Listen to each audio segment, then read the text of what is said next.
आत्मनिर्भर भारत योजना और प्रधानमंत्री श्रम योगी मानधन योजना विशेष रूप से जो 2019 के बजट में लाई गई थी, जिसका उद्देश्य था कि हमारे रेहड़ी पटरी खोमचे और छोटे व्यापारी लोगों के लिए भी एक सामाजिक सुरक्षा का प्रावधान शुरू हो, इसको लागू किया गया।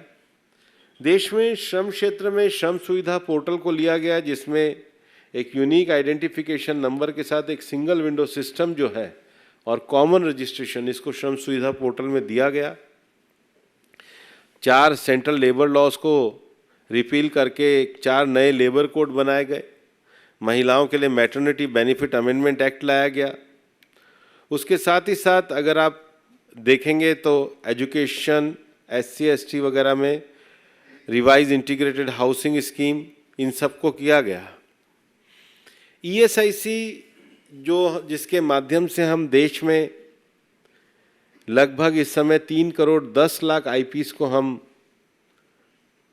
मेडिकल की सुविधा उपलब्ध कराते हैं। आप देखेंगे जहां ESIC की सुविधा 2014 में केवल 393 डिस्ट्रिक्ट्स में थी, वो बढ़कर 611 डिस्ट्रिक्ट में हो गई।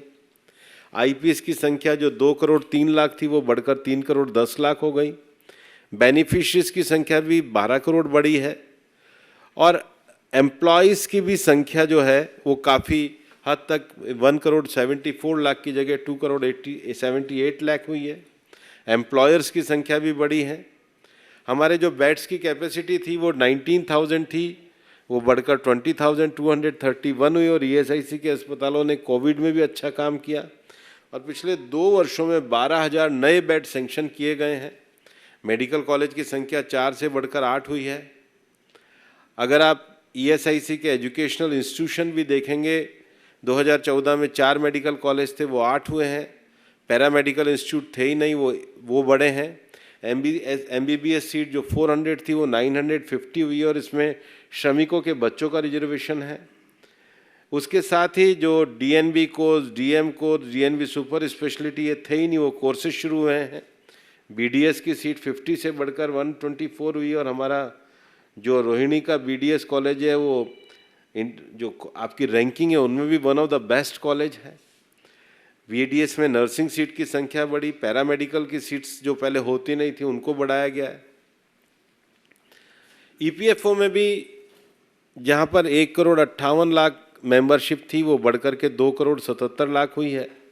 इस बात को दर्शाता है कि 2014 के बाद संगठित क्षेत्र में रोजगार बढ़े हैं, इसी कारण EPFO के नए मेंबर्स की रजिस्ट्रेशन की संख्या बढ़ी है। क्लेम सेटलमेंट, एस्टेब्लिशमेंट और रेट ऑफ इंटरेस्ट भी, हम सब विषयों के बाद भी रेट ऑफ इंटरेस्ट को 8.10 इस वर्ष हमने किया है। EPFO में universal account number, passbook, transparent computer generated inspection system और उसी के साथ डिजिटल लाइफ सर्टिफिकेट को शुरू करने का काम किया है। मोबाइल के आधार पे उमंग के ग्रीवेंस के माध्यम से हमने जोड़ने का काम किया है। सुनकर देखो, सुनकर देखो, सुनकर देखो जी। ममता, राहुल, मोदी बोले, लिखे जितेंद्र जी।